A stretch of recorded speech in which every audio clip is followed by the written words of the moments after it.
now. And then I've gone on to do some great things now as well, Yeah. and continuing to do great things. So I think it was just meant to be. But arguably, if I was scoring that fight, I won. And I always tell anybody, go and look at that last round and actually score it, like shot for shot, score it.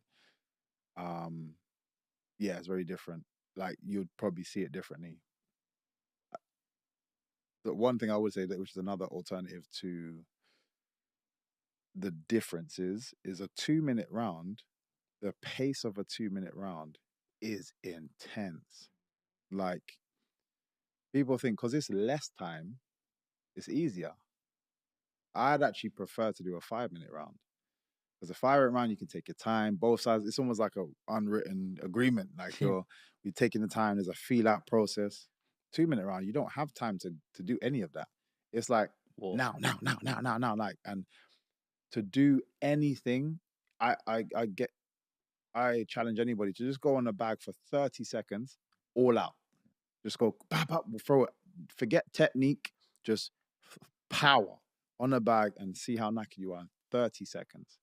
So imagine that kind of pace for 2 minutes. It's a difficult game, very very difficult, and I respect everybody that's in that game. And like I said, obviously Mike Perry's been doing really well, bar his last boxing fight, which is very different. But in the actual BKFC, I believe he's the world champion now as well. Yeah, he's a tough guy. Hmm. How do you get over a situation where, other people can relate to this? They might not be fighting, but they want decisions to go their way in life, and they feel that they've been treated unfairly.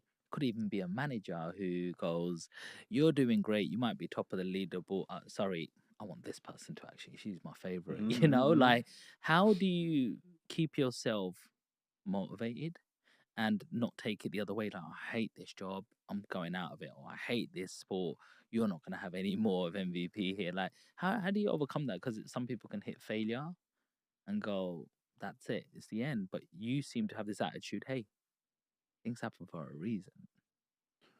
100%. And I guess it's different because it hasn't just been one side of the coin that I've been getting. I have been successful as well. I have had things go my way as well.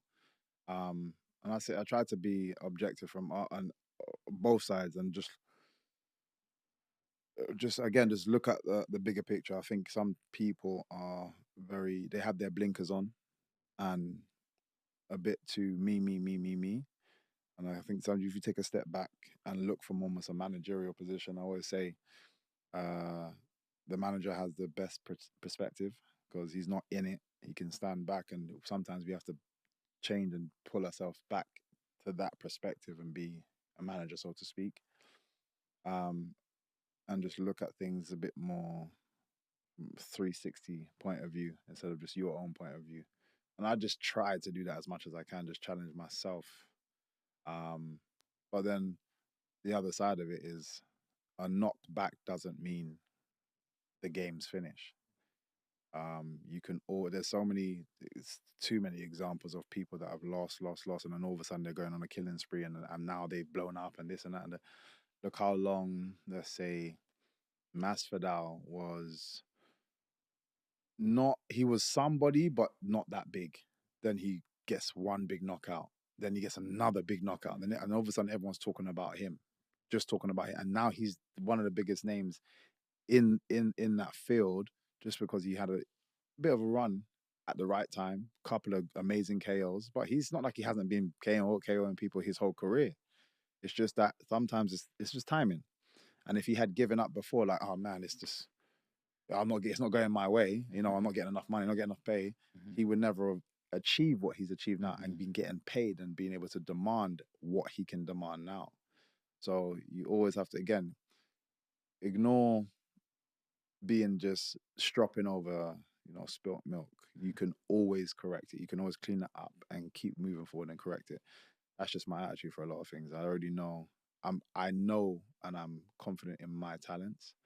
So I know that regardless of what happens here, I'll pick myself back up and I'll come back and then still progress. Nice. You said in the Mike Perry fight, one of the things that you overlooked was the ring. Mhm, It reminds you of a situation where um, Tyson Fury was going to be fighting, I think, Vladimir Klitschko, mhm, and they were going to call the fight off because they said like the floor was like too springy or too soft or mhm, something, and everyone was like, "Why are you being ridiculous, etc." And he was like, "No, no, I'm not going to do this. That's what he likes. mhm, That's perfect conditions for him." mhm. Do you agree that there are like some tactics that are going on in the background as well? Boxing more so, um, because again, fighters have a bit more say, especially if it's you're partnered with the organizer or it's your show, so to speak. You're the favorite, blah blah blah. So there's definitely a bit more of that in boxing. MMA, no, not really. It's a lot more difficult to have things your way. But yeah, those things do make a difference. Like an easy visual for me to give people is in tennis, you have people on is it the gravel, and then you have people on like the Uh, turf. Some people are way better on one than they are in the other. So you see maybe even a drastic. They can play the same person, and it'd be such a drastic difference because of the terrain that they're on. mm, And it's the same for us. Like he's saying if he's not accustomed to such a spongy thing, it's going to sap his legs. He's going to get way more tired way more quickly. Therefore, he puts himself in a lot more danger against somebody so talented. So yeah, he's very right to be aware of these things. Some guys, especially again in boxing, it's down to the gloves. They're like, nope, you can't wear those type of gloves. You have to wear these mm, gloves, and it's always normal. Like our managers and coaches will go into your changing room to watch you wrap your hands. No, we don't. We can't accept those wraps. Even down to the wraps, yeah. you can't wrap it like that. It has to be done differently. No, you have to change the gloves, and there's a war that these are things that nobody sees. There's Mm, battles and arguments behind stage before you even walked out. wow. So yeah, these things do matter a lot, and you need to have again even down to that side of things. You need to have a strong coach, strong team supporting you to make sure things are as much things are on in your favor. For example, there are guys that get to big fights, and I still don't understand how this happens, but they get to big fights. I'm gonna use myself as an example. One of my opponents, my past opponents, who was coming in for the weigh-in, he was chilling on the couch. So we all the fighters to kind of sit down and then one by one go up to do their weights. And this is before the public weigh-in. So he's chilling on the couch over there, and he just like cushed. He had his headphones on. He's just lying down. Da, da, da. So I'm like, yeah, this guy's obviously made weight. I've just finished making my weight, so I'm waiting to go on. I jump on the scales. Perfect. Boom. Bang on. No problem. Go and sit down. Uh, Go and start to rehydrate. One of the organizers comes over, speaks to my coach. My coach is like, nope, don't care. Not happening. So I'm like, what's happening? He come over to me. He's like, they're saying that he's dry, which means he's struggling he's not sweating anymore, and it's like a kilo and a half over. Now we can. He's obviously, like I said, the fact that I've walked in and he's just chilling and not trying to even continue making weight says that he's like, just gonna go to I'm gonna because you get a 20% pay cut that goes to your opponent. So he's like, I'll accept the pay cut, is what he's going through because the win means more sometimes. Mm, And that weight advantage makes a difference because when we rehydrate now, remember, I've dropped down a little bit lower than you. When we rehydrate, you're that much bigger than me. So those small things play a part. And my coach is like, we won't fight. And it takes a strong person to be like, we've just done all of this because not only are you disappointing the organization, but me as well. Your own fighter, again, if you've got a weak coach and they fall into that pressure of like, oh man, I know you've done all this. I've just made weight. I've just made weight as well. Stress and making weight is a headache.